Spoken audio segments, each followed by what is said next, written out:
Well, we're on. Oh, don't do anything. Yeah. Right. You had some live suggestions? Yes. Just do it. Yeah. Do it fucking live. We don't have the notes in the right place. We're set up. We're real professional over here. Dude, furthest for professionals. Let's be serious. It might be in the title. I think it's just for name's Yeah, sake. I think it's more ironic. Like where you call the big guy tiny. Ah, yes. But everyone will know. We just swap sides. Or you call the fat guy slim. Yes. Yeah. Funny enough, Slim Shady. There was no irony in it. Do you notice that? I've really thought about it, but good pickup. I think I'll think about it more. But we've swapped sides. Yeah, I know. A whole new world. I don't like turning left. Yeah. You're like Zoolander. I can't turn left. Oh, but we've got some good shit this week. Man. Transfer windows closed. Champions League done. EFL The group Cup, stages. EFL Cup first finalist is now done. That's done. Yep. We've got our second leg of the second semi-final. Damn, that was a tongue twister. Tomorrow in the morning. Yep. I mean, I think we all know what the result's going to be. Might bet the shock. Fuck it. Miracles have happened. Yeah. Bet the shock. So yeah, I mean, I think why don't we just open up with what happened in the transfer window? Look, got a little bit of movement. Yeah, look, during the whole the past month, we weren't really talking much about it. Nothing much really happened besides Mark Gee and Semenyo. Semenyo were the two. They were the two big ones. But other than that, well, I mean, randomly, Brendan Johnson snuck in there. Brendan Johnson was a sneaky one, yeah. But sneaky little bastard. Deadline day, there was some action. There definitely was. Yeah. There was not only action, there was controversy, and we had. I think there's a few interesting picks, and when we get to the fantasy league side of things, I think there's going to be some interesting picks that you could potentially put into your fantasy team, and a few of them instantly played. Yeah, straight into their side. So I mean, look, we'll start off with Chelsea. You guys are always strong in the market. So you've recalled Mamadou Sarr from Strasbourg, who just won the AFCON as well. So he had a very strong AFCON. So I think it's a strong addition to your team. I think, what do you got now? Like 7 centre-back selections? 6, because we got rid of one. One of them is injured as well. I think we've got 6 centre-backs, including the one who went out on loan as well. And Selmino. Is that how we say it? Anselmino. Anselmino. So he's the young Argentinian centre-back who last week we spoke about with Dortmund. Yeah, he left crying. The whole plan was to get him back and then loan them to Strasbourg, and we were going to take Saab back from Strasbourg. He was going to be going in our lineup. Well, I know that you sent through a bit of a conspiracy. Yeah, this is a bit of insider information, but apparently this is going around the rumor mill that the reason why Chelsea wanted to bring back Anselmino was they were worried that Dortmund were going to tap him up and try to get him to stay after his loan. Now, Chelsea, I think they bought him for like 6 mil or something, right? But he's touted as being another young gun, centre back who's going to be one for the future, apparently, right? So they don't want to just sell one of their young gems to Dortmund. So they were worried that Dortmund were going to do something about it. So what they did is they brought him back, so that way he wouldn't stay there and kind of get used to the surroundings, and then expect a permanent move there. So I think if that's what happened, I think it was a good move by Chelsea. But now he's at Strasbourg, so now he's going to get some game time in France instead of Germany. So I think it won't affect his progress as a professional player, but I think the problem is going to be is if they want to do deals with Dortmund again. Oh yeah, I can definitely think they're not going to take your loan players anymore. I don't think they'll take our loan players either. And I think if we go to try to buy a Dortmund player, they're going to be asking for top dollar. We're not going to be able to try to get some sort of like cut deal. No, yeah, I can see that. Yeah, because there's obviously the other. Well, the other side of it is everyone going, there's Chelsea ruining another young player's career, taking him away from where he's progressing, and forcing him into another move that gives them the benefit. Yeah, well, I mean, that's kind of how Blueco is going at the moment. They just want to make sure that everything goes their way. They don't really. I think they see players more as like numbers. Trading cards. Trading cards, yeah, as a bit of value, as a bit of equity to play with. Yeah, they're like we've said before, they're playing FIFA. They're playing FIFA. They're playing FIFA mode. manager mode. Yeah. They're just bringing in all the young guns, hoping they develop, and then getting frustrated when they don't, and then sell them for a profit. Well, there will be profits, man. But you guys again had another internal transfer. Yes. So you've sent Fofana. Now you can clarify which Fofana that is. To David Fofana. He's another one that we signed like 3 years ago for like 10 million. He's done nothing. I think he played at Burnley last year. Now, does that transfer come with a fee? I think it's a loan, isn't it? Or is it an actual transfer? I just saw that he went to Strasbourg. Actually, you know what? I think it is a transfer, and it does come with a fee, but it's like putting it from your left back pocket to your right back pocket. Yeah, there is no difference. Like, it's going to Blueco. Chelsea are going to technically make whatever money they got for him, but in all, Blueco is just moving from one account to another account. It's going from their checkings to their savings. I believe here's the thing about my savings and my checking account. I believe they call that robbing Peter to pay Paul. Robbing Peter to pay Paul, I like that one. I heard that one today. And I'm like, oh, that's a good one. Yeah, that's a good one. Yeah. So look, again, Chelsea made a little bit of cash. It's no big deal, but. It's no big deal. This is what we do, baby. Well, look, if he kills it at Strasbourg and they've tried to bring him back to Chelsea, that would be hilarious. And Strasbourg are like, yeah, you're going to have to pay us a big fee. $12 million. Yeah. And Aston Villa, obviously, we're in the market. Tammy Abraham's come back. Another former Chelsea player. Former Chelsea and former Aston Villa player. Yes, so he went to Villa on loan when I think... It was I think it was John Terry was there. Mm-hmm. And he helped them get promotion. He helped them get promoted, yeah, because they were out for a while. They were in the championship for a little bit, right? And everyone thought, what the fuck's going on with Aston Villa? There's a guy I used to work with who was actually a Villa fan. And when said, well, yeah. Yeah. He's also English as well. So when Italy beat them in the Euro, yeah, it was great. But yeah, now so Tammy was on loan there, killed it, put him up to promotion. We took him back. We sold him when Blueco came in, so he got sold for a profit.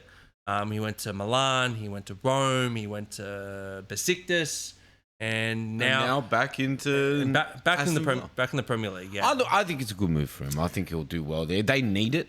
Especially because they sold Marlon. Well, Daniel Marlon, I think whilst he was good, I would give that Tammy Abraham's maybe a better player for the Premier League than Daniel Marlon. Yeah, but Marlon was that extra attacker spot. Now it's filled up by Tammy Abraham. I also think Daniel Marlon's more of a winger than he is a striker. Yeah. You know what I mean? But they were playing him through striker. And Tammy Abraham's a more out-and-out striker. Suits this change up between Ollie Watkins and himself. Well, that's the thing is they only had one striker. They had one striker, which was Ollie Watkins. And when he wasn't firing, they had no one to really replace him with. Start of the season, it was very apparent. They had Daniel Marlon that kind of picked up the slack. Yeah, and you look at they had more wingers. Like they got Rodgers, Sancho. What else they got? But they got way more wingers than strikers, right? I really did my homework on this one. Yeah, Rodgers is great. Sancho, on the other hand, Sancho has been flopped. He's flopped so many teams. Yeah. And then here's another interesting one, and I think he's a forgotten player, to be honest. Who's this? Calvin Phillips. He's forgotten because he doesn't even make the bench. So I mean, look up where he's kind of gone on loan from, because no one picks him up. So Calvin Phillips has now joined Sheffield United on loan again from Man City. That was the most surprising thing with this is. He's still on the books at Man City. I think it's been about 2 years. Because he went to Leeds, right? He went to Leeds on loan? He was at Leeds for a while. Oh, he started at Leeds, yes. And he started at Leeds and went to City. Yep. And I think this is the best. He won the Champions League. It's the best bullet dodge by Liverpool ever, because we were like in. You guys were keen. We were going hard on him. We wanted to get Calvin Phillips in. He went to City and completely just showed the player he was. So he was like a one season wonder. Well, he was a one club team. Like he was at Leeds his whole career. And then he goes to City and he played 31 games in 2 seasons. 31 games in a season and a bit. And had 31 games, 1 goal. Then he went to West Ham for half a season and did nothing in 10 games. And then last year he went to Ipswich on loan. He had 22 games with 1 goal. Again, nothing. And we're not missing anything. It's not like he was a defensive stalwart or like he was an amazing passer or anything like that. We're not missing anything from these stats. And then this season, he's had one game with City, which I will guess is an EFL Cup game. And I was right, it was an EFL Cup game. He's had one game. So meaningless game against probably a first division, like a third division side. Yeah, it would have been 100%. But look, going to Sheffield, okay, it gives him game time. That's it. Maybe. I mean, look, he's got to find his out, right? Because it's just, I think if it doesn't work there, where do you go next? Well, I think he's going down the Dele Alli route, where started off bad, had a big team, flopped, starts getting loaned out to all these teams, and now Dele Alli can't find a team to play with. I did see an interesting fact. That I'm interested that you brought up Dele Alli. There was an interesting fact that came out this week.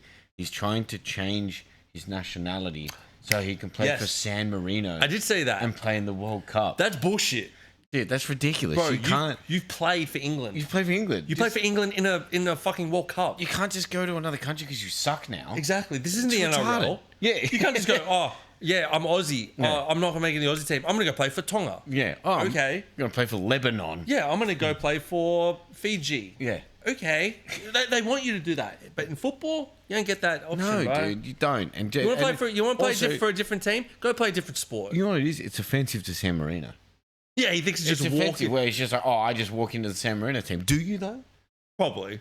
It is still a bit of a. Yeah, but he does have a club. It is still It's not like he's balling out in like a third division club, and you go to the San Marino guys who are probably semi-pro, going, yeah, well, I'm totally better than you. The semi-pro guys are like, I play. Yeah, I know. What are you doing? You're not playing. What the fuck?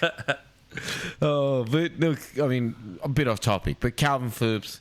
I mean, all the best to you, bud. Look, it's like having your shadow and then you turn off the light and it's gone. Like, you don't even notice it. Yeah. It's done. Like we said, we didn't even notice he was still on the books at Man City. Now, I think I thought he was alive. Wait, he's alive? Yeah. And it's not so much as forgot as don't care. So harsh. I think, look, the biggest movement and probably the most drama that happened on deadline day is come from Palace. Man, Palace is crumbling, eh? Well, again, so they already know they're losing their coach. Yes. Okay, so he's gone. They've lost their captain. Yes. Because he's gone to City. And then, obviously, the rumours were they're losing Mateta, who's been their probably best attacking outlet for the last 2 seasons, I'd say. At least. Him and top two, him and Eze. Yeah, and also got rid of Eze, right? Eze, so correct, their best players, they've just jettisoned all within 18 months. Not even 6 months. Oh, no, 18 months, yeah. Yeah, it's an 18 months. So no, 6 months. If you go back to the start of last season, they had all these players. And they were a dangerous team. Well, they won a trophy at the end of the season and then offloaded all the players. Yeah, you're right, 6 months. In 6 months, In 6 months period. So they went from, in an 18-month period, they went from one of the strongest teams that you could face. Winning 2 trophies, you want to put it that way. And to now...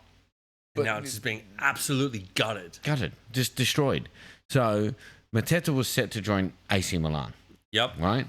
He'd gone there. Now, deal had ended up being cancelled by AC Milan because Mateta has gone to do his medical and they're like, hang on a second. Yeah. You're fucking injured, dude. Something's wrong with this guy. Yeah. So now, not only is his transfer being cancelled, but he has undergone surgery immediately and he's going to be out for 3 to 4 months. Yeah, so it was a knee injury, 3 to 4 months. AC Milan did the right thing. Now, to be fair, I was wondering why they would want to sign a striker, considering they just signed Fulkrug. Yeah. But they're like, all right, we'll take Mateta. I'm like, you know what? Big, strong target men always work in Italy. I think Mateta would be great in Italy. Exactly. Look at Lukaku, right? From England to Italy, it's fucking chalk and cheese. He made a Champions League final with Inter as their main man. And now, Mateta would have been great, but look, he's got a knee injury. AC Milan did the right thing. And now it's going to be a very interesting summer window with Crystal Palace. Oh, 100%. So now the reaction to the Mateta replacement is that they've approached Wolves to bring on Strand Larsen. This is big money. Well, it's okay. I don't mind Strand Larsen. I think last season he was decent, right? He was decent for a team that just avoided relegation, yeah. Yeah, he was a very decent player. He scored some goals, definitely This season, however, he has 3 goals. He has 3 goals. Right? And that's in all competitions. Correct. And they have paid a fee to Wolves of 45 million plus an additional 5 million in add-ons. I think that is an insane amount of money to pay for a player of his standards. Put in perspective, you guys paid 50 million for Torres. Yeah. Now, I know that day. was 15 years ago, so inflation, whatever, but still, we paid 50 million for Torres, who was a top goal scorer at the time. If one of the you better had- strikers, and Strand Larsen is a fucking benchy. If you had correct at Wolves, Wolves. who've won 1 game all season, they've scored like less than 10 goals. I'm sure they've scored more. I will look it up right now, but they do not have a good record. They did not have a good striker. There is a reason why they are last. And for Palace to just drop 50 mil like it was chump change, I mean, is for me insanity. But it's also after not getting any money from Mateta, because Correct, Mateta's yeah. now staying and injured. They've scored 15 goals. Okay. But they have conceded 45. Let me stab a knife in your back there. Oh, you think you're good? And you then dog. the drama does not end there, because Dwight McNeil from Everton was on the books to then transfer to Palace. So they put the bid in, they put the paperwork in, and it was kind of accepted within time on the transfer deadline day. So essentially, headlines come out, Palace spend 103 million on a new front 3. So that new front 3 is Brennan Johnson, Strand Larsen, and Dwight McNeil. That is the most interesting fucking front 3. It's a crazy. That is like proper manager mode, right? You know what I would liken it to? It is super bad. It's Jonah Hill, fucking Michael Cera. Michael Cera and McLovin. and McLovin. Like that is that front 3. where Brendan it makes- Johnson's McLovin. No, McNeil is McLovin. McNeil is McLovin. That guy wears fucking vests. Okay. He looks like Aladdin. However, the drama continues. So it is more dramatic. And probably, to be fair, saved Palace here. So Dwight McNeil, paperwork submitted, everything was fine. All of a sudden, Palace came in and tried to change the deal to rather than a 20 million pound permanent deal, to a loan deal with an obligation for them to buy at the end of the season. Yep. Obviously, Everton got the shits with this. Shortly after this, when they figured out Mateta was injured too, they've just pulled the deal altogether. Yep. Now, the news came out that 103 million, new front 3, trying to jet up.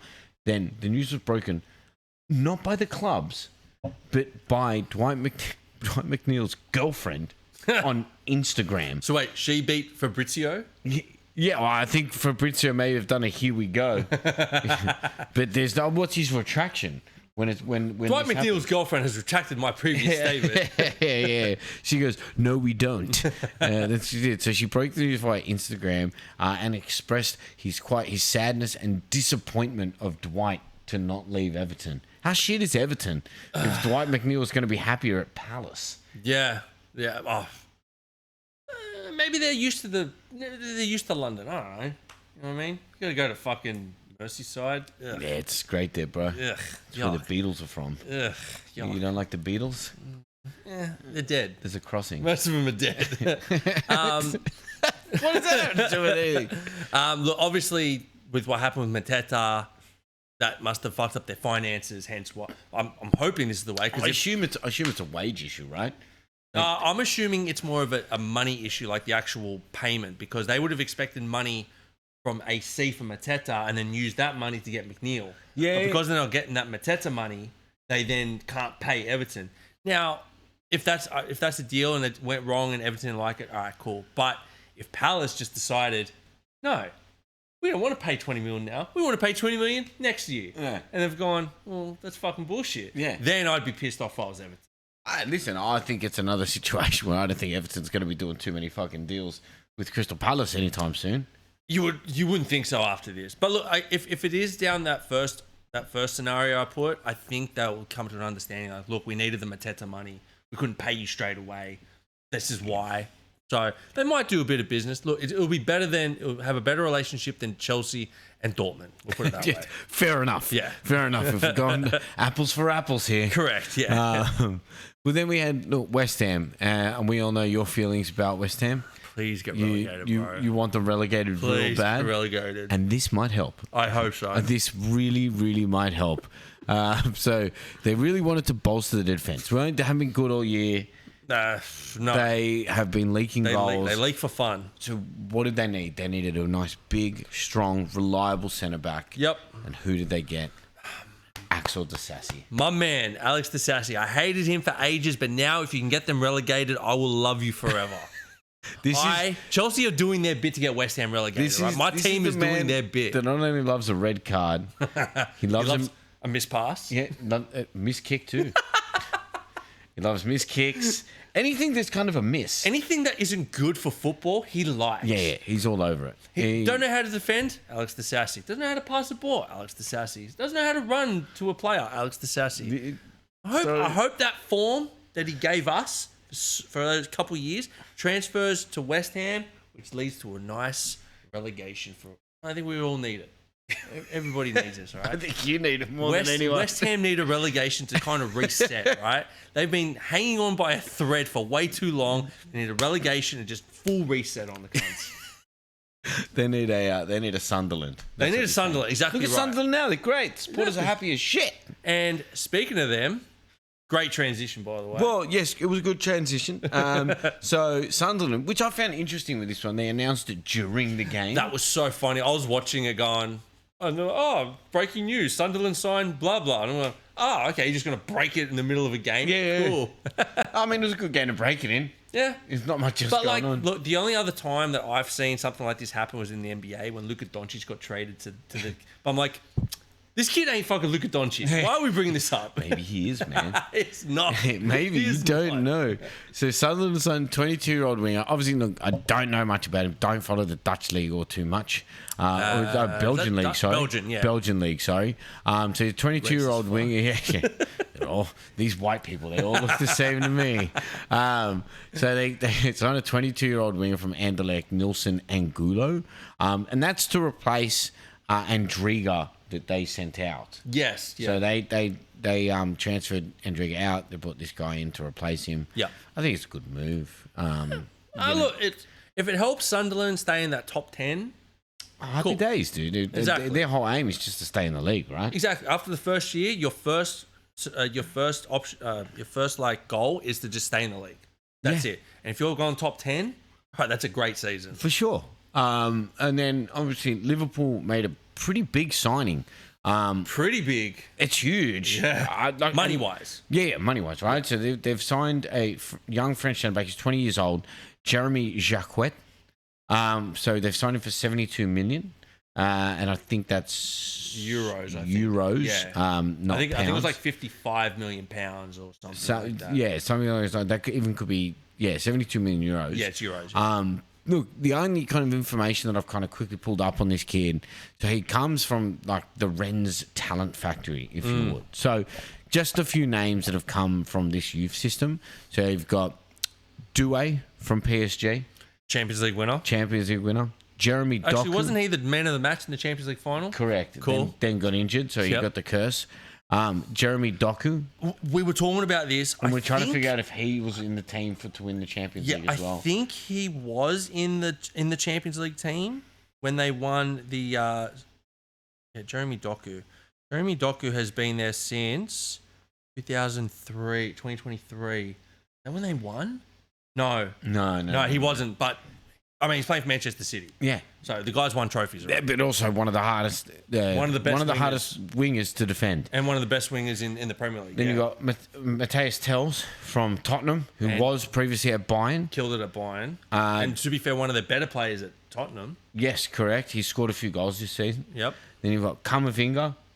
I rate Camavinga as one of the best midfielders for in sure. the world. He starts for Real Madrid. Yeah. It's easily, crazy. And he starts in many different positions. Champions League winner as well. Then you've got Ousmane Dembele, Ballon d'Or winner. Yeah, Champions League and Ballon d'Or winner. Yep. Then you've got Ismail Assar from Palace. He's probably the leader of Palace. Did he win the AFCON? Yeah. Yeah, he won AFCON. Mad player. Jorginho Ruta. He's probably the worst one on this list. Oh, he plays for Brighton. But he plays for Brighton. He's probably one of their main guys. Yep. Seru Guirassy, which is the BV Dortmund striker, who for a stage was probably the most informed striker. And was super hyped to move to a big team as well for a stage. And then Rafinha, who was La Liga Player of the Year. Yeah, and was touted, was close to winning the Ballon d'Or last year. So, should have been close. Yeah, for sure. And I know, like, obviously, you know, you get some quick stats on the kid. You know, I think he's rated the third, from his combined stats, he's rated the third best centre-back in the French league.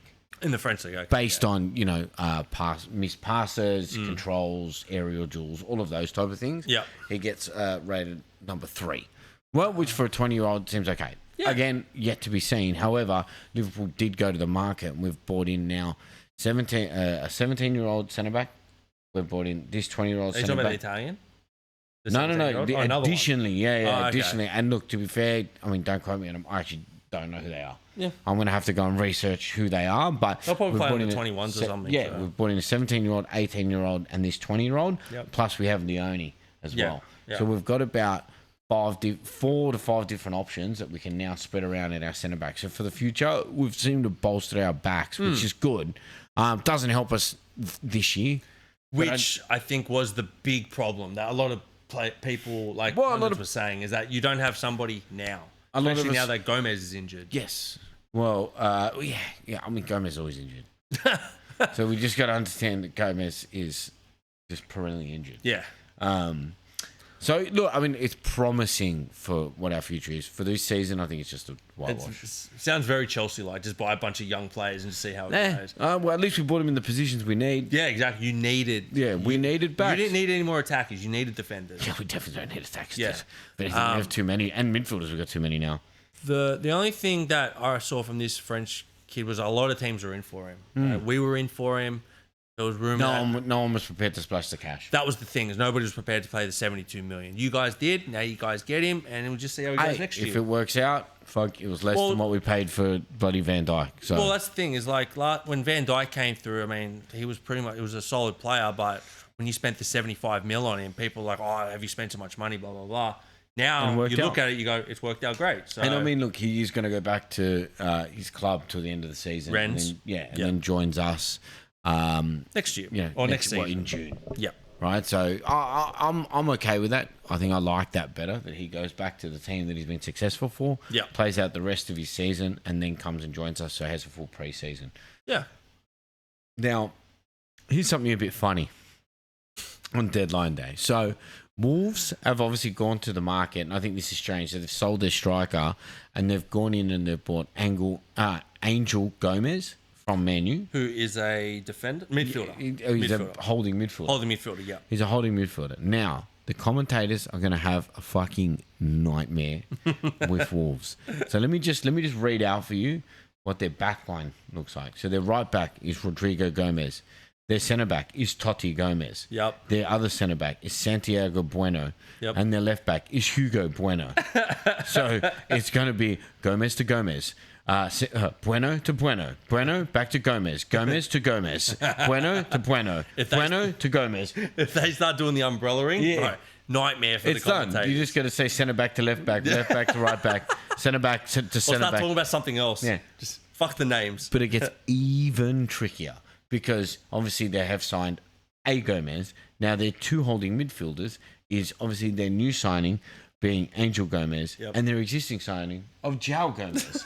So it's Gomez to Gomez, who could then go to Gomez, but if he really gets in trouble, he can put it to Gomez.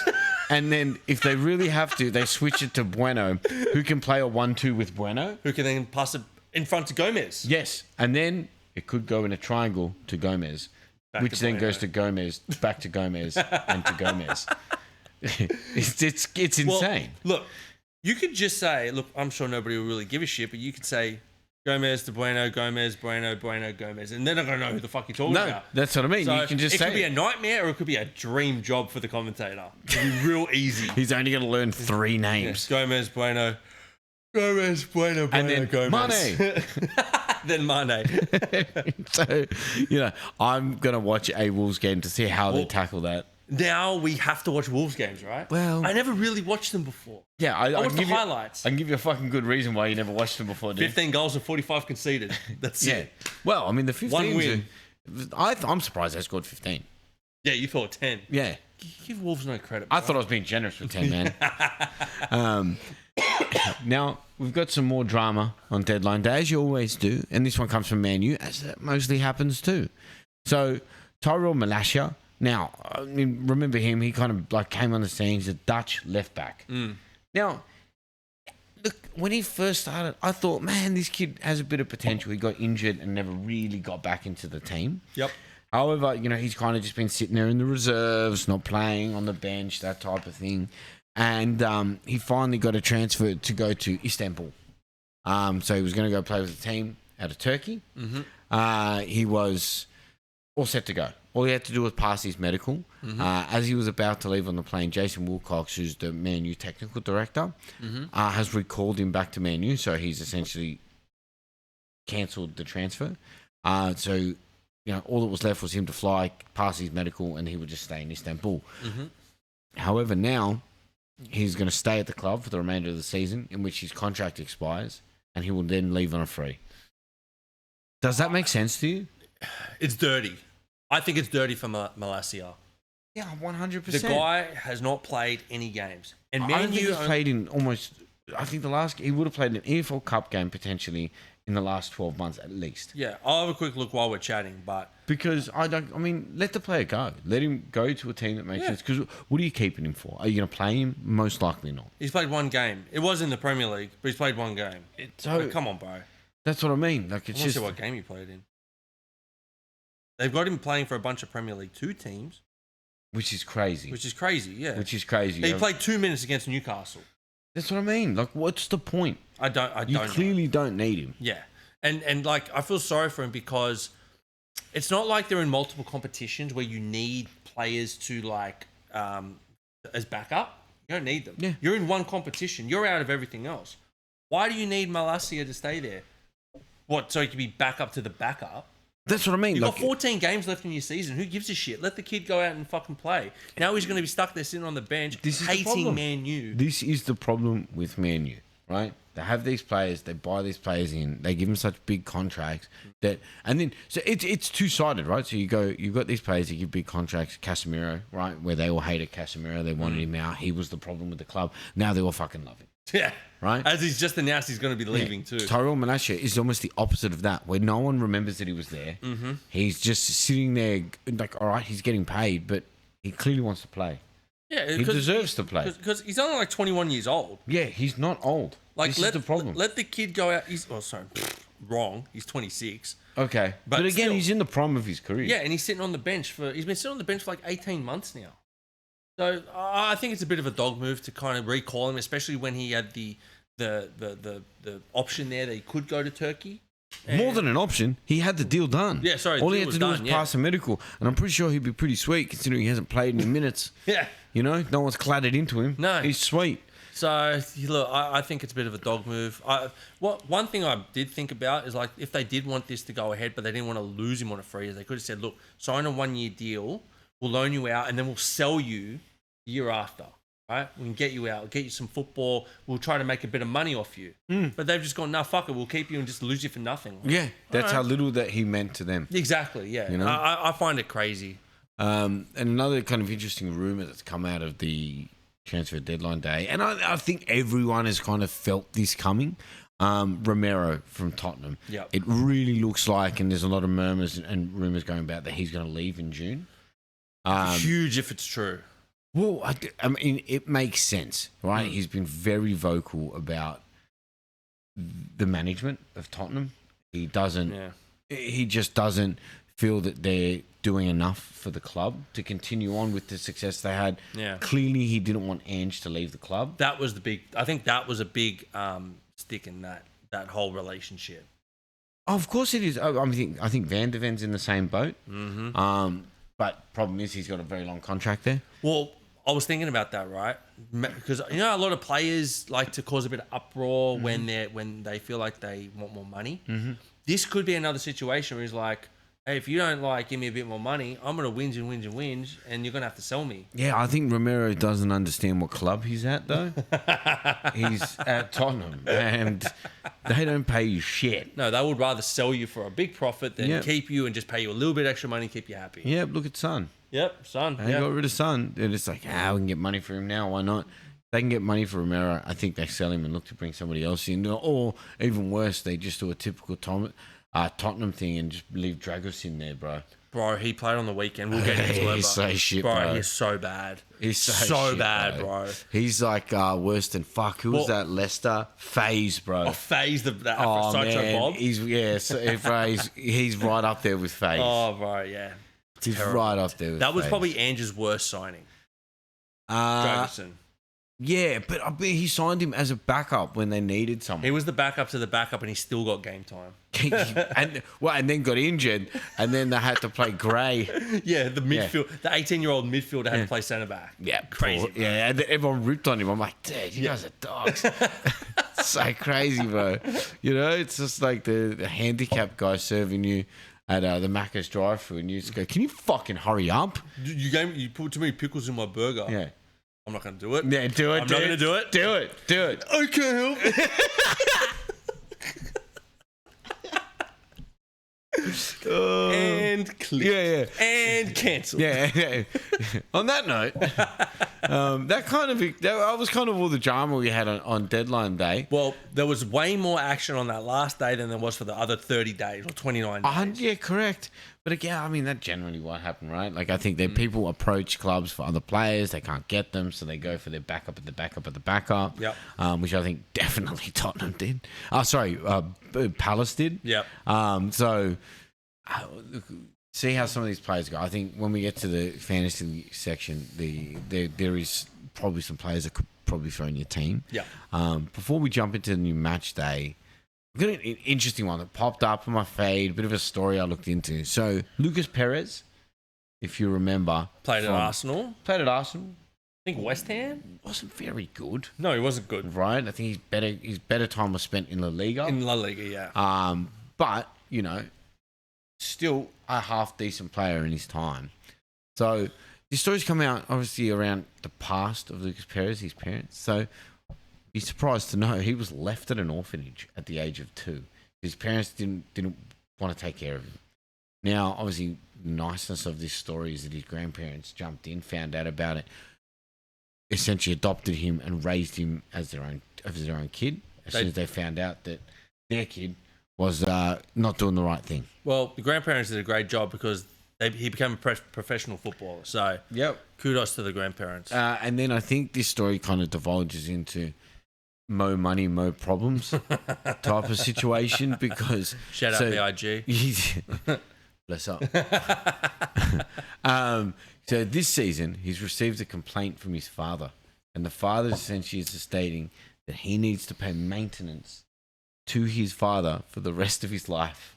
Maintenance? Yeah, because he's quite sickly. Now, I had to get this translated. So obviously the words probably are more obscure than what they should be. Right? So essentially he wants money for him for the rest of his life to sustain his life because, you know, he doesn't want to work.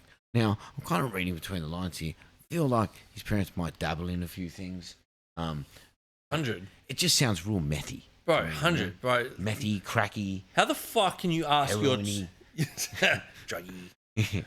Bath salty, who knows? Yeah. But how the fuck can you ask your child who you abandoned at 2 years old that you need to pay for me for the rest of my life? Bro, fuck you. Yeah. Fuck you so hard. Yeah, dude. I should eat a buffet of dicks, bro. You can go get fucked. Yeah, dude. And in like one of the cheap buffets too. Yeah, not cheap. the good ones. No, You know I'm what talking I mean? like wart disease ridden. Yeah. Dick buffet, bro. That's all yours. the wart dick buffet. Mm. That's all him, bro. Now, how fucking dare you ask your son who you abandoned at 2 It gets worse, but it gets worse. So this isn't the first time that this has happened. So when he had signed for Arsenal, it was obviously the biggest signing of his career. Right? He was touted he was going to be like the next guy at Arsenal. He was going to be the man. Never eventuated. Yeah, it didn't happen. You know, but doesn't always work out. When he signed for Arsenal, his mother sent him. Now, obviously, when I've read the burofax, I know we had to Google what that was. Yeah. Came up in Spanish. It's a fax. sent him a fax demanding, not just asking for money, saying, man, I'm so sorry. I totally shouldn't have left you at that orphanage at the age of 2. That's my bad. It's just a fax demanding money. She just goes, I want money. You have money. I want money. I gave birth to you. Oh my God. Yeah. Isn't that insane? Fucking poor Lucas, bro. But obviously, given that she's given up the child, she has no legal custody over him, meaning that there is no way that she can get any money out of him. That's crazy. So, which is good. The good side of this is there was no money given to this. What I'm only assuming, actually, I'm going to spread the rumor. They're junkies. I'm going to say they're junkies. This is junkie behavior, and this is what junkies do. Okay. Yeah. 100%. That is what junkies do. Yeah. If it looks like a junkie, smells like a junkie, walks like a junkie, generally it's a junkie. Yeah. Yeah. Pretty much. Nobody. It's a duck situation, but with heroin. No water, just heroin. Yeah. So look, I mean, I still don't like Lucas Perez because he played for Arsenal, but I feel for him. Yeah. Look. He got. I will give him credit. He was born to dog shit parents. Luckily, he had great grandparents who raised him to become a professional footballer. They weren't good enough to tell him not to sign for Arsenal, though. Oh my God, this motherfucker, bro! I got to throw some shade in there. I got nothing to say on the game this week. So fuck. What do you want me to do? Do we just get into the game? Well, yeah. I mean, that seems like almost a perfect segue. That was a good for segue the first game. However, I feel like we should start with tipping. Yes. If for once you want to talk about tipping, huh? Yes. Well, this week was a very good week for you. Fucking 8 out of 10. 8 out of 10, dude. To be fair, I was pretty close to the perfect round. You were pretty close. We will get into the ones that we got wrong. But let's start. Look, you got 8, I got 4. Still got a 2-point lead on you, but great jump. So the first game was Arsenal and Leeds. And for some reason, I went draw. Which I thought was crazy because, to be fair, I think it's the last 8 games that Leeds have versus Arsenal. Arsenal has destroyed them. This is the thing, right? Is that I tipped all winners in my tipping, and I'm like, somewhere has to be a draw. Yeah, and my rationale, never all winners. My rationale went to Arsenal, and I'm like, well, that was wrong. So I got that one wrong. With a 6-point lead, it was a crazy choice. Thank you. Yes, I was like, fuck it, I'm gonna take a shot. The shot did not come off. No, and then I mean, look, obviously the result of the game was Arsenal winning away 4-0. Yeah, look, Zubimendi scored, Madueke scored, who came in for Saka. Who got injured in the warm-up. Injured at warm-up. Now, have they said how long he's going to be out for? Oh, they're saying so. Oh, he missed the game this morning. Yep. And they're saying they're not sure if he'll be back for the weekend, but apparently it's not supposed to be a serious one. Okay, so maybe a couple weeks. They're anticipating that he misses this round of EPL and he's back next. Okay, I think that's what they're hinting towards. Yeah, who knows with fucking Arteta. Yeah, so Zubimendi scored, Madueke scored. We actually got changed from an own goal. It got changed to Madueke scoring. I did see that,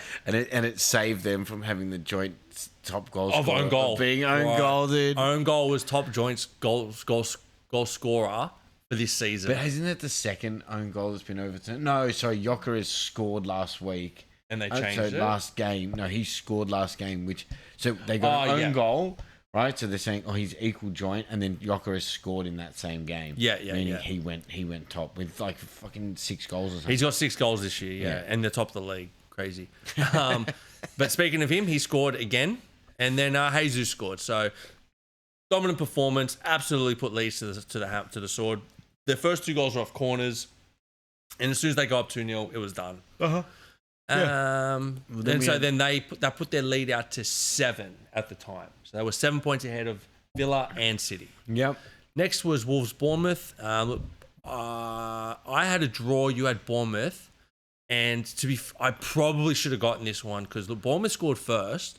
So Krupi scored, which very happy with. Yeah, you put him in your fantasy team. Yeah, I've been saying it for weeks. Yes, that Krupi should go in your team. You know what I never do when I say these things is do what I say. Yeah, what I think we should do next season is when you say you're going to talk about a player, you have to put him in. Yeah, you have to, right? It has to be a rule. If you talk about him, you have to put him in. I've done it all season. Yeah, I know. Okay, dude, it's like Hugh at the start of the season when he rang me in like a.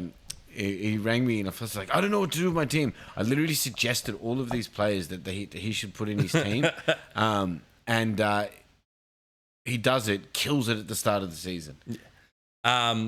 So it go up 1-0, but then from that goal, Wolves just went on a tear. They just couldn't put the ball away. But They had 17 shots, 7 on target, 4 big chances, 4 missed. But you know what was a good solution for that? That you sell your striker. What, your 3-goal striker? Yeah. I fucking, at least he scored 3, they're not scoring any. So, I just feel like that's a great solution to your scoring problems. Look, they hit the post a couple times. They got real close. A couple really good chances. Actually, Strand Larson played in this game. Oh. Yeah, so shut the fuck up. Oh, look at that. He missed. So aggressive. Doesn't even do his fucking research. He's so aggressive. Dude, I'm not researching Wolves games. They have 8 points. I'm not wasting my time. But then Bournemouth get the winning goal. And it still proves my point. Of what? that you have a player who at least can hit the post, and you're like, let's sell him. He didn't hit the post. Look, Strand, they got good money for him, right? Leave Wolves alone, all right? Stop bullying. You leave Wolves alone. You bully, fucking flat track bully. You're the Jokeres of this team. Don't you ever call me Jokeres. I'll take Ishak before Jokeres. Thank you. And then Scott got the winning goal, 2-0. So Bournemouth with the 2-0 win. Next we've got Brighton Everton. To be fair, bro, you should not have got this, but I did. But you did. I picked Everton, which was wrong. It was going to be wrong either way. But look, you got the draw. Who scored first? What was his Pascal name? Grob. Grob? We'll go with Gross. Grob? I don't know. They had a lot of different. I think it's the weird B, but I think it's meant to be an S. Okay. Yeah. Gross? I think it's Gross. Oh, the way his first name is Pascal. Pascal, yes. We'll call him Pascal. But to be fair, this was a game of very few chances. It was not. Sorry, don't get me wrong. There were chances that they created, but they were all half chances. Yeah. They limited big chances. were not that successful. No. Grouse gets his goal, but the turning point, the big point was 96th minute. I think it was Barry has a shot, saved by Verbruggen, and then Beto taps it in. Beto tapped in the last kick of the game, 97th minute. Yep. So, good for them. Good point for Everton. Yeah. Worked out for me, baby. Yeah, it worked out real well for you. Then we got the Chelsea game. So, look, I'll get into this one. Obviously, the first half was dog shit. And for some reason, Rosenier decided to play 3 at the back. He's trying these experiments at the weirdest times. I don't hate that you're trying new things because... Anyway, look, you finished the first half because I think he managed to pull himself out of it in the second half. He definitely did, yeah. That's more important Yep. than... you want to manage it, and I think this is what everyone credited Slot for last year, is that some games we were terrible in the first half. He was able to turn it around in the second. Look, Rosenier was able to do that, but the first half was dog shit. Sanchez, I think, saved you in the first half.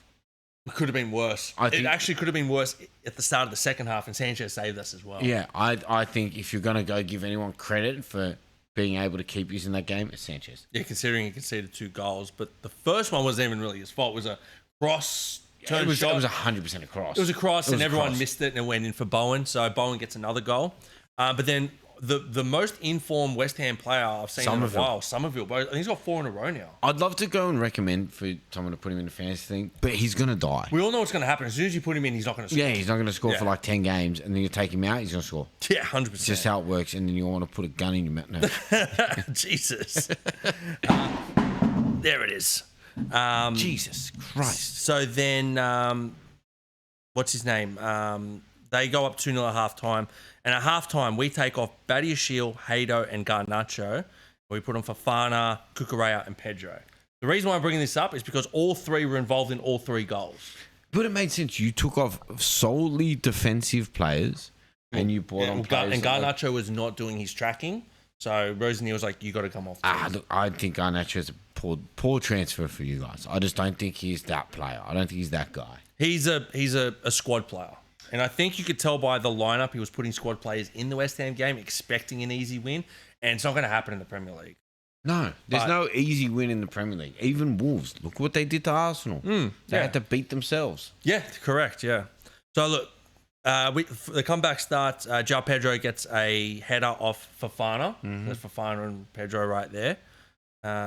No, yeah, Pedro did come on. Yep. So then 2-1, and then Cucurella gets the second after comes off the crossbar. That was a nice diving header. Yeah, he's good. He's good for that. And then 92nd minute, Enzo Fernandez gets the winner with a Pedro assist. Yeah. So all three goals involved all three subs. They were fantastic. Look, tactically, great move. Yeah. I think got slightly lucky in the sense of Todibo missed that 6-yard sitter. At 2-2. Was that 2-2? Yeah. In like the 87th minute or something. He gets a ball across the box, takes a shot in the 6-yard box, hits the post from point blank range. Yeah, it's like he kind of snatched at it. Yeah. He just threw a leg at it. Yeah, right? and it came off the outside of the post and saved us. 2 minutes later, proceeded to screw himself by getting sent off. Todibo. Well, yeah, that was in the 101st minute. So Adama Traore, I'm sure everybody's seen it by now. Adama Traore fouls Cucurella, and then he starts arcing up, and then Pedro pushes him, and he turns around and looked like he wanted to fucking murder him. Oh, dude, his arms come out, and he just goes after him. Like, the fuck. fear of God was in João Pedro. He's like, oh no. You're like, bro, if there's one player in the Premier League you don't want to piss, it's probably Adama Traore. Yeah, because he is like 3 times bigger than anybody else in the Premier League. Yeah, but he's short as well, but just jacked, and he's oiled up, so you can't even grab him. You're like, please, man, stop! Oh no! And then there was like a bit of tussle, and look, Pedro could have gotten sent off. Palmer got involved as well, which I thought was interesting. Because he normally doesn't. He's Mr. Cool, but yeah, he got involved in this one. But yeah, then Todibo got sent off, so ended 3-2. So I was happy with the Chelsea win. Wasn't what I thought it would have been, but I mean, 3 points is 3 points. Take a win. Arsenal's been doing it all season. Next is you guys. So Liverpool, Newcastle. We both picked Liverpool in this one. Good choice. Yeah. And look, we didn't start off that way. No, we won 4-1. Okay, but that 4-1 I don't think represents the way we started the game. So Harvey Barnes hits the post off a free kick. Fucking fantastic. It was, yeah. Harvey Barnes, I think, should be starting over Gordon. Well, did Gordon start on the wing or did he start up top? I think he started up top, didn't he? He likes to play on the left side, but he does. He is up top, but he ends up shifting out to the left side. Yeah. And then they have that kind of false 9 type situation. It was a false 9, yeah. Push through. So, like... Yeah, he played in the middle. He was... I mean, Gordon's a grub. Okay, Bro, you were bringing up a lot on the chat. Oh, dude. Well, he takes a swinging arm and hits McAllister in the face off the ball. Excellent. So there's nothing on the ball. Swinging arm. They go, well, it's not an elbow. I'm like, yeah, but what the hell are we talking about here? He gets no yellow card for that incident. And again, it's not a red. Okay, like I don't want to get it wrong. It's not a red. But then proceeds to go and take out Allison in the goal with a high tackle. Yeah, it's a stupid tackle. Again, it's not a red, but he gets a yellow card for it. That was a yellow. I'm sitting there yelling at the TV going, that's a second yellow. And then goes and gets himself a goddamn goal. Yeah. Which is his first... no, it's his first goal in the Premier League for over a year. Sorry, a first open play goal in the Premier League in over a year. Yeah. So that pissed me off. I was cursing the TV because... I go, we were playing terrible. We were losing the ball. Defensively, we looked weak. We looked shaky. We were letting them win corners again. And I'm like, dude, this is unacceptable. I'm having a look. All of his goals are in the Champions League. Yeah, he's just crazy, bro. He scores in the Champions League. We can't score in the Premier League. Can't score. I don't think he's strong enough. I think he's too small, too skinny. Yeah. And he's not fast. Yeah, he's lost his pace. Yeah, like, well, it's not even lost his pace. I just don't think he's not that zippy. He's not that fast. Like, he's just a guy who can put himself in a good position. But again, like I'm cursing us. I go, here we go. We're going to lose again to Newcastle. This is bullshit. And then out of nowhere, Wirtz creates a great link up with Ekitike, right? Yeah. Takes the ball. There's like 3 Newcastle defenders in. He just dribbles through them, puts the ball across. Ekitike, great finish from the 6-yard box. Then, not even 3 minutes later, gets a huge assist off Kirkes. Now, we need to credit the ball boy on this. Didn't he just pass it to Ekitike and he ran half the field? No, so essentially the ball boys seen that obviously the Newcastle things pushed up, and credit to Newcastle, they came to play us. They didn't just sit back with the 10 men behind the ball. Our ball boy throws the ball into Allison. Allison plays it quickly out to Kirkes, and Ekatike makes that run. He makes a run because he can see that the fullbacks are too high up the pitch. And Kieran Trippier was dying. yeah, dude. Kirkes just plays a nice long ball out to Ekatike. Ekatike essentially takes a touch and has Tior on him. Shocking. Happy I took him the fuck out of my team. Shocking. So, and then, now everyone is comparing Ekatike to Torres for the finish because Torres has the same finish. I'm not. Yeah, I was going to say. I'm not. Torres is one of my favourite players ever. It's going to take a long time for Ekatike to get up to that Torres level. But we go into the halftime break 2-1 up. Now, I don't think we deserved to be 2-1 up, but we were 2-1 up. Then comes out the second half, completely new team. We came out and completely destroyed Newcastle in that second half. They barely got a chance. They didn't really right. I think it was one save by Allison in that second half. And then obviously the kind of the final part of the game is Kanate was back. So, bit of news. His father passed away, I think 10 days prior. That's why he missed last week, right? Correct, yeah. So he was back in France to, Yep. Bury his father, do all of that thing. He comes back and scores only his second goal in the Premier League for the club. And it is the biggest tap-in ever. But take it where you can get it. Obviously gets very emotional. All the players kind of get around him. He's, starts bawling, crying on the field. Fair enough. Which I don't blame him Yeah, at fair all. enough. But, look, good game for us. In the second half. Yeah, the first half was problematic. You got through it was the first 40 minutes you guys were just looking real shaky. For the first 25 minutes especially, it looked bad. Yeah. Like, for the first 25 minutes, I'm like, man, these guys are going to run all over us because, again, we're letting them get into the game. Yep. And then I think, from about that 30-minute mark, we started to pick up our game. Yep. And then we started being more direct, which I think everyone was wanted to be. So Ekatike had 2 big chances that were saved. At the start. He also had a big chance to score his hat-trick that he missed. He shanked the fuck out. Shanked it way wide. Guy turned into prime Darwin Núñez. The ghost of Núñez is still around. Yeah, don't ever say that to me. But yeah, good 3 points. The next game, now this is one we both got wrong. I was not picking Brentford to win, let alone win after a red card. Yeah, so, this is crazy. Yes. One, it was Tammy Abraham's debut. Who had, in my opinion, had a really good game. It was very, very dangerous. We're going to get into his disallowed goal, but well, do we start with the red card? Yeah, definitely. Well, this I don't know what he's doing. Shada, just so everybody knows, Shada and Matty Cash. Yeah, they get tangled up on the tangled ground. up. Yeah, that's it. Yeah, they get tangled up, and then Shada is kind of on top of Cash, and then he kicks out at him, hits him right in the stomach with his studs. Straight away to red card. You can't just kick someone when they're on the ground like that. You can't. Well, I mean, even if you just tangled up, just lay there and get up. Because the worst thing was, it's not like the ball was in play. Yeah. He was called offside. And it's not like it was like a crucial part where you had to rush the game. Like, let's say you're down 1-0, you want to rush and you just get the fuck off me type of thing. Yeah. Bro, it was the 40th minute in the first half. You do not just 40th minute in the first half. The ball is dead. Yeah. Because the play has been stopped for the offside that you were offside.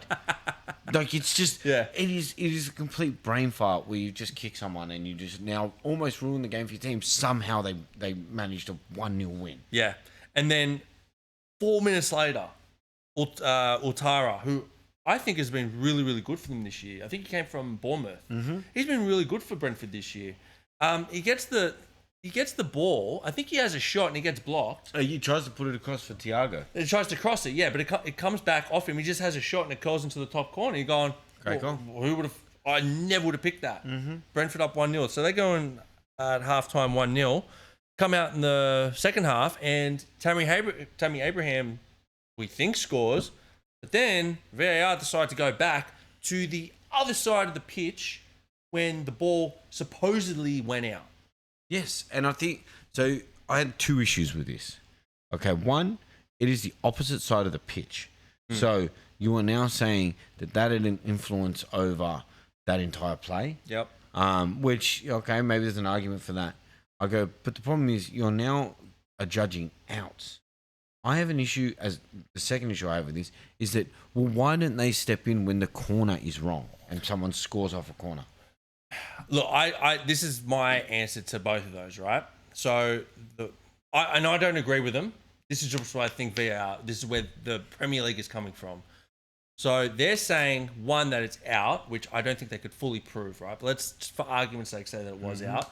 They're saying that because it was the same play, that they can go back to it.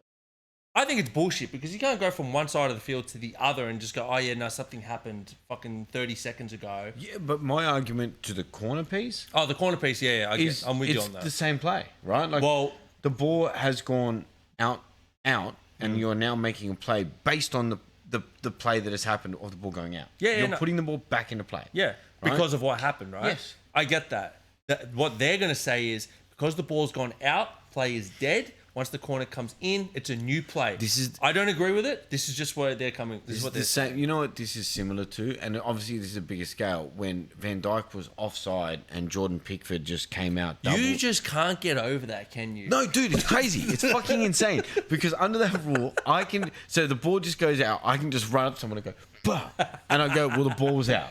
Well, actually, it's funny you say that because I was tackling the Man U game, which led to a penalty, which was a yellow card. Which means that if we were going off those rules, Pickford should have gotten carded in that Van Dijk injury. Nothing happened, but we'll get into that later. Yeah, that's what I mean, bro. We'll get screwed over by VAR, bro. This motherfucker, bro. They're always against us. It's a conspiracy. The other thing was the out. Look, I don't know how they came up with it being out. It looked out, but you can't tell for certain it was out. So I feel bad for Tammy Abraham because it was really dangerous in this game. He had a few good chances. That should have been a goal. And I feel like if they get that goal, Villa go on and win it. I tend to agree. Yeah. I think they were the stronger team. They just, a lot of their chances, they just, like they had 27 shots, only 5 on target. They shanked a lot of shots, you know what I mean? But if you get that one goal, it gives you the momentum, and then you go on and win the game usually. For sure. The next game, this one was very interesting. Now, we both had Man U in this one. Man U fucking came out flying. First was Casemiro gets his goal. All of a sudden, he's turning into fucking prime Lampard. He's getting goals left, right, and centre now. Yeah, he knows he's leaving. Yeah, that's it, yeah. He's like, maybe I can get a 1 year here. Well, maybe he's looking for his next club to sign him on a 3-year deal. Saudi Arabia will be looking for him. For 100%. They go into the half up 1-0, and then Cunha gets his goal. Now he's going to be playing more now that Dorgu's out. So I think in fantasy that might be a good thing. For sure. We'll get into that. It was a good finish actually.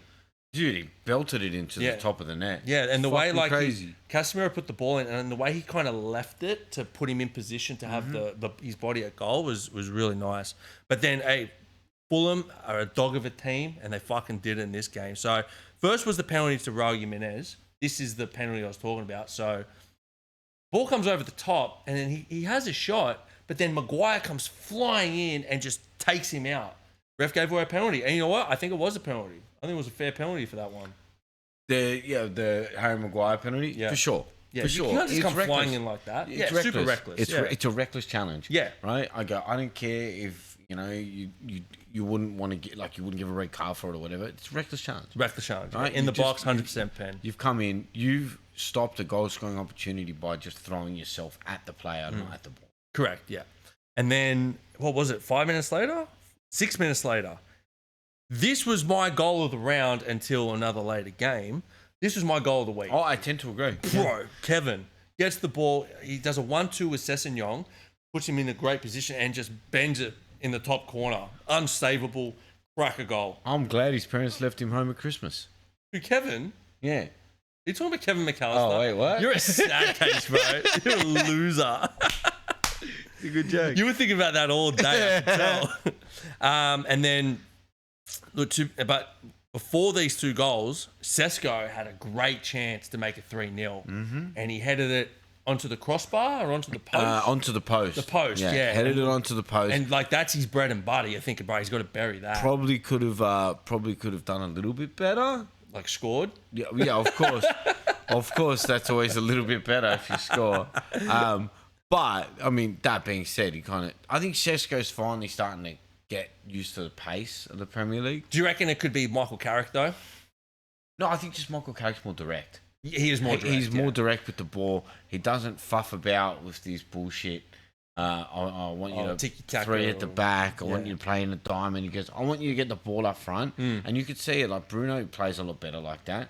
He does. He lets the ball run. He runs off the ball. That was a great little dummy he did to set him for the winner. For the winner, 100%. Yeah, 100%. Sesko, There was a few people using Bruno Fernandes as the captain this week. They were pretty happy about it. Yeah, not a bad choice at the moment. Well, he runs the engine. He's the engine for him. He is their engine, 100%. But yeah, Sesko gets the win in the 94th minute, and Man U get 3 in a row now.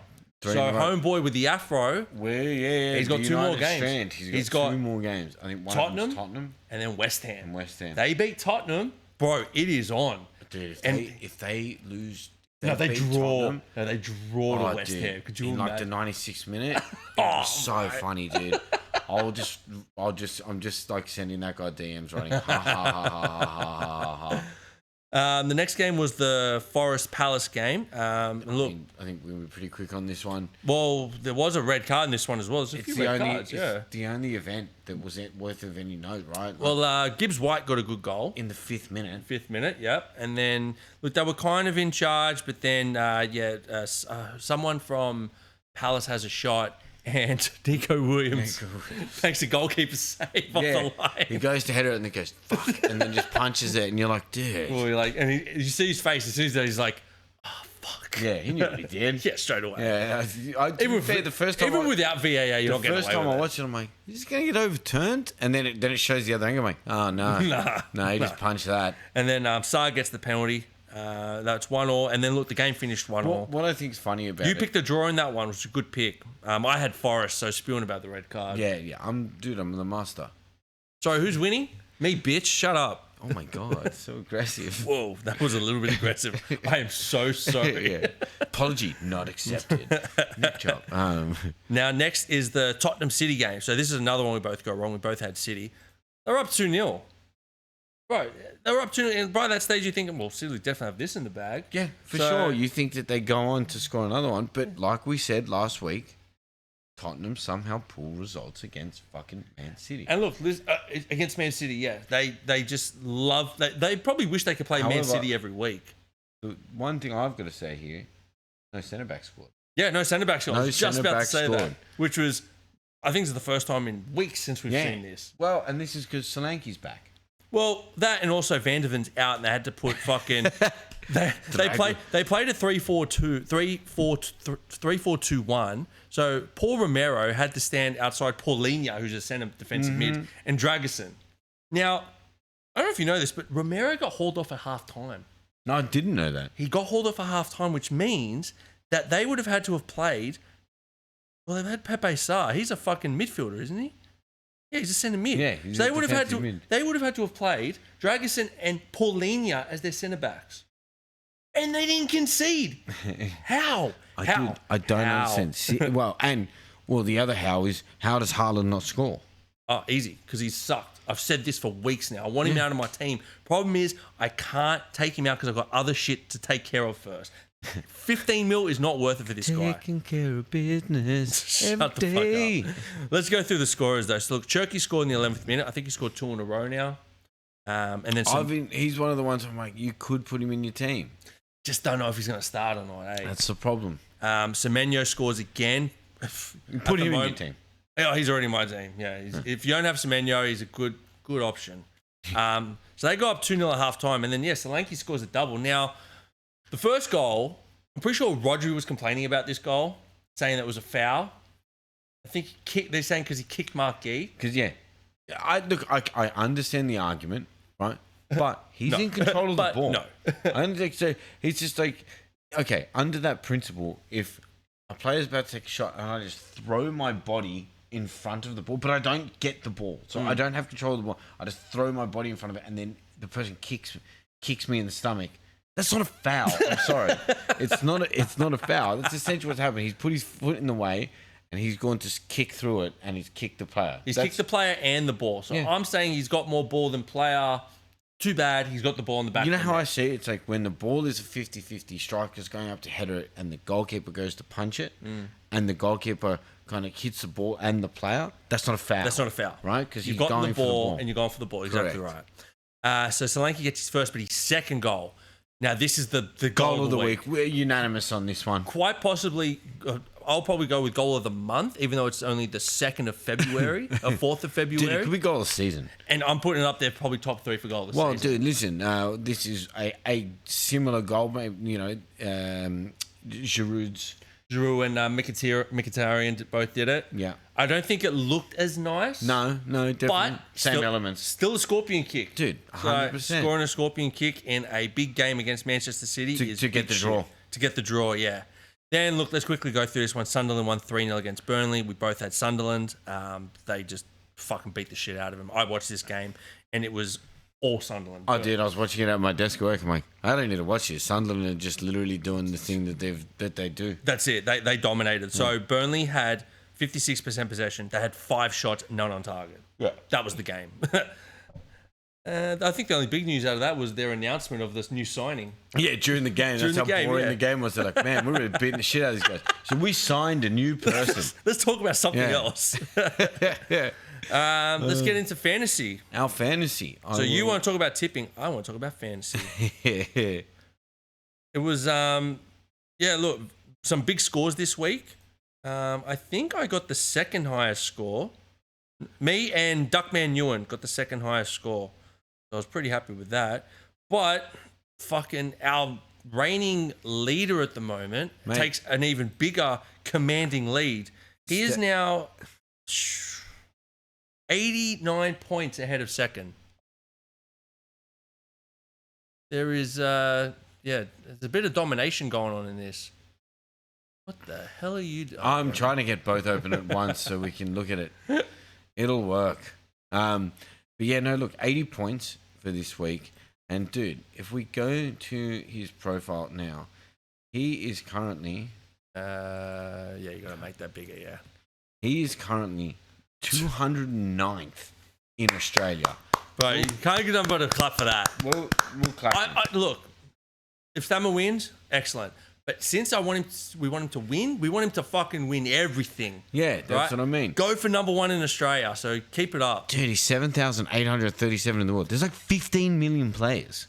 So you're saying 7,000? Yeah. Sorry, total players 12,887,000. Let's just do some maths on this.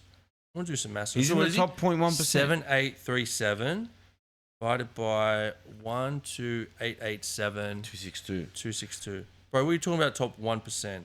Top 0.1%. Top 0.06%. Yeah. So half of a half. Yeah. Percent. He's in the top 0.5%. Half of a half.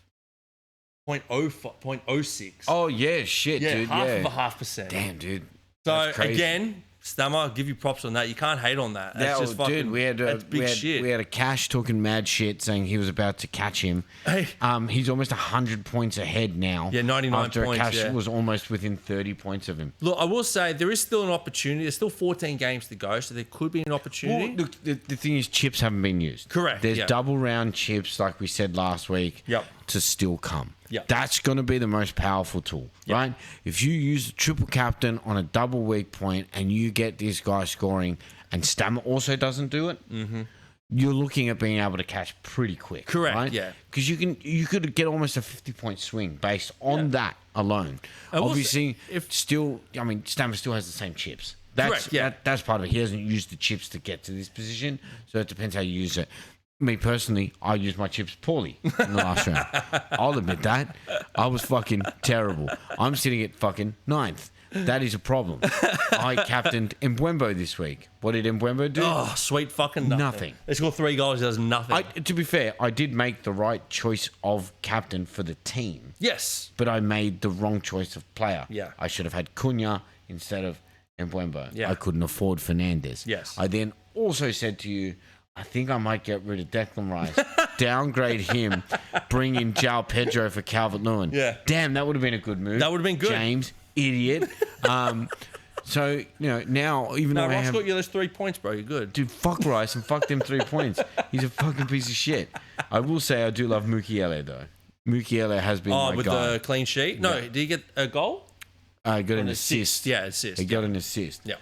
So, look, for me, it's a wild card week. I don't think my team's in dire need of an overhaul. Well, you were telling me about your team and who you need to get rid of. And I think you spouted out about 6-7 names. Yeah. So if you got 7, wild card it. It's a complete overhaul. Yeah. And like we said, only one person's used a chip, which is Chilati, who's bench boost.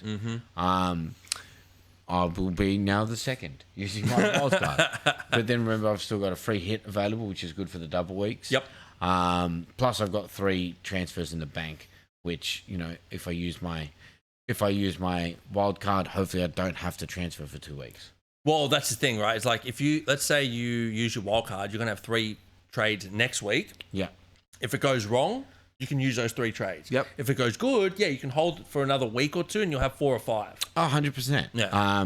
But I think the big talking point for this week is, do you or do you not take Haaland out? I've said it for weeks now that he is not worth the 15 mil. He's not doing enough and he needs to go. I think the problem is that everybody's waiting for him to fire. Yeah, and that you don't want to be the guy Yeah. that takes him out of your team And and he then scores a double. he scores a double Yeah. or a hat trick. Yeah, exactly. Which is highly possible. But the problem I think you're getting, even though from a stat perspective, he's just not even getting the chances. No, he's not even score. And I think getting Semenyo there, the Semenyo will start picking up the slack and scoring the goals. Yeah. I have both. And I think it's about time to going, well, where can I reinvest? If I didn't have Haaland, I would have had Bruno. Yeah. You know what I mean? Yeah. So, there's the difference is that my points would have come from somewhere else. Yeah.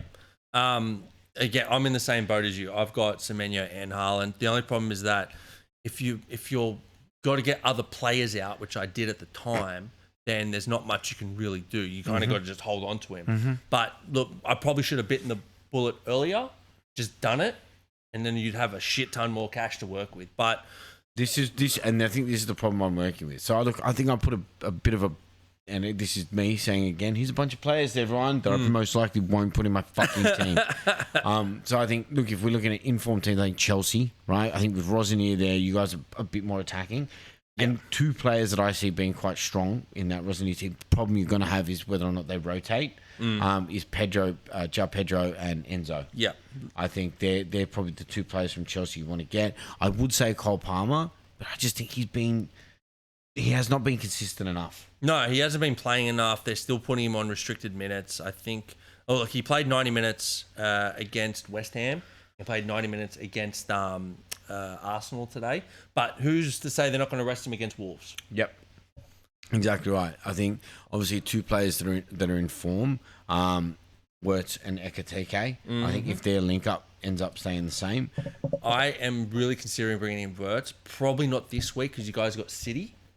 But I mean, I've already got Ekatike. But Wirtz, I think now, I don't think you mentioned this in your game, but Wirtz scored from a Salah assist. yes, He actually passed to him and he this scored. This is the funny thing that I had been saying, right? There's all these memes going around, Salah's not passing, He had the same issue with Mane, right? There was one game where he finally passed to Mane gets a goal, and then all of a sudden they go on a tear and start scoring. Because I think as much as Salah's a stat guy, he loves stats. Yeah, And I think if he can start seeing the assist stats going up, I think he'll be more inclined to start passing the ball across to Wirtz. And there's, I think, everyone was making comments that, well, if Salah had started passing him from the start of the season, you'll see him having about 18 or 19 goal contributions now instead of 14.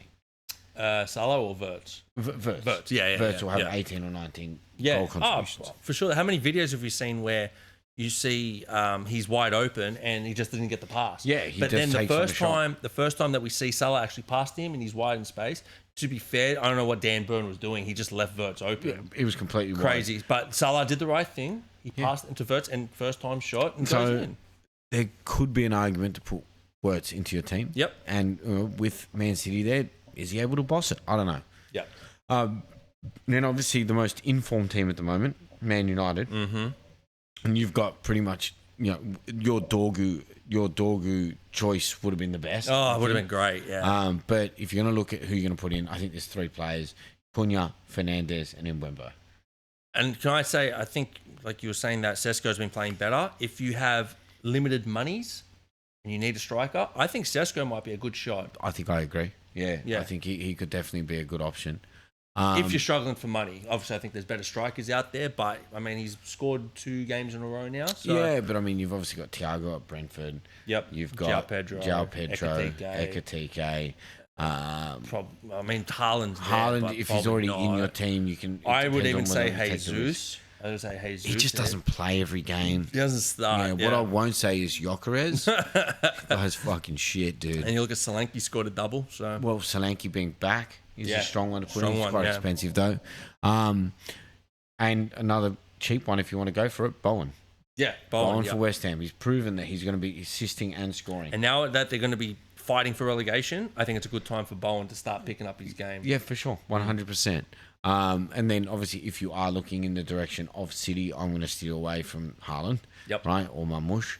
I think the man to go for Semenyo, and on the darker horse side of it, Cherky. Yeah, I think he's inconsistent. That's the problem.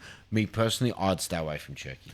I would wait to see if he's going to start on a consistent basis. Mm-hmm. If you start seeing him play a lot more than Foden or Doku or whoever, if he's starting to get that starting role, then it might be a good time. But until you get that consistent run, you can't really put him in. Yeah, I mean, and then obviously one other choice I'd make with Aston Villa, and obviously wait till they've got a run of quite easier games coming up. Yeah.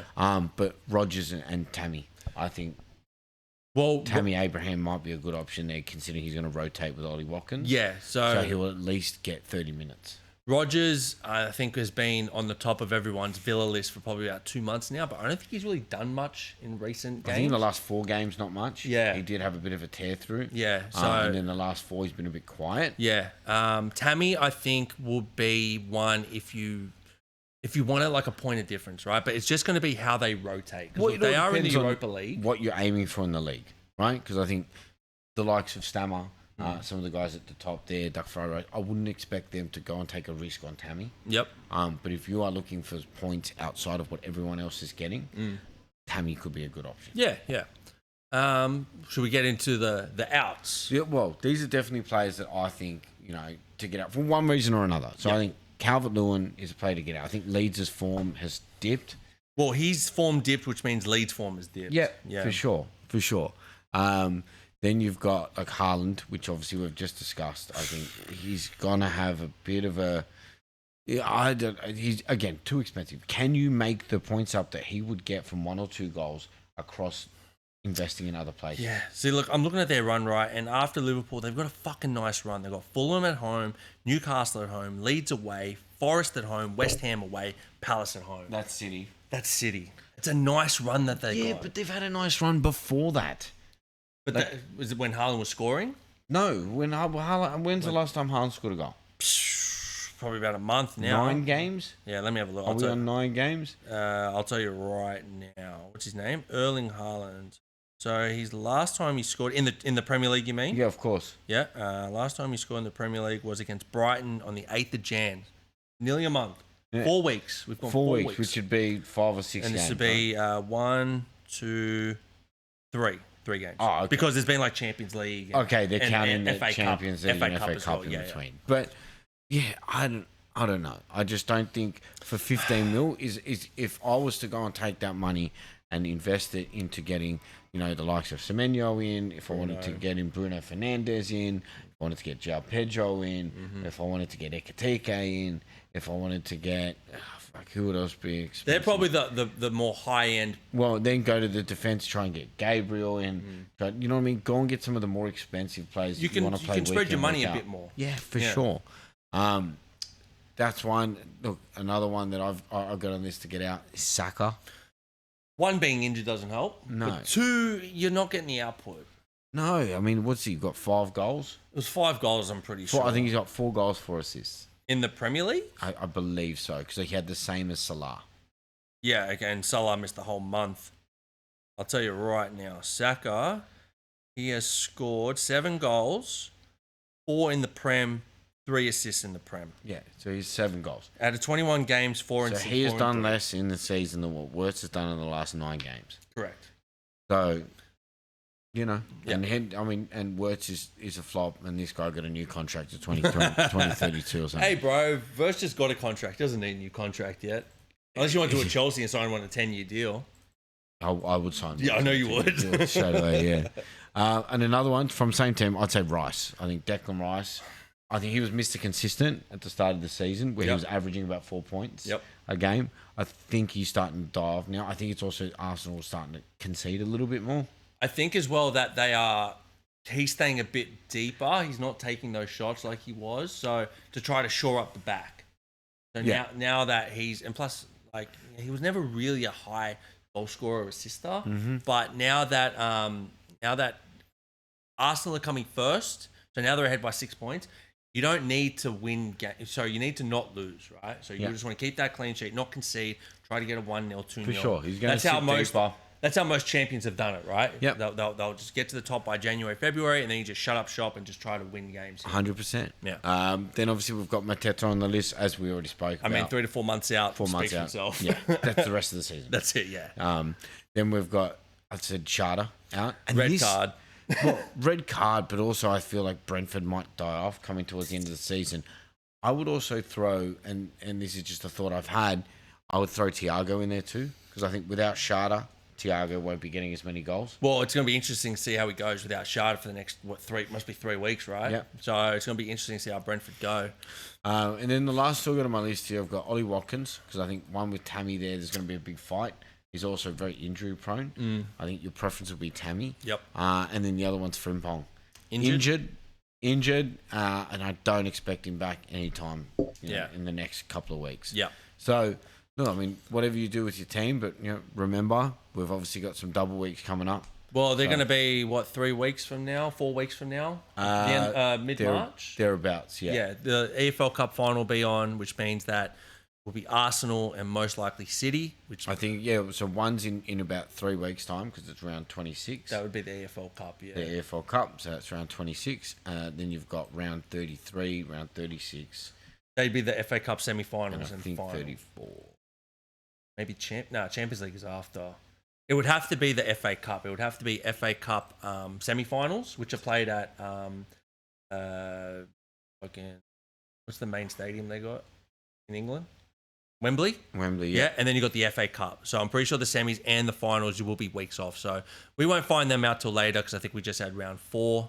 But yeah, just make sure you use your chips at the right moment. Yeah, for sure. Bench boost. If you need to use a wild card, like Homeboy, use your wild card. Just get your team straight and then get those chips ready. 100%. But until next week, let's hope James's fantasy league goes better.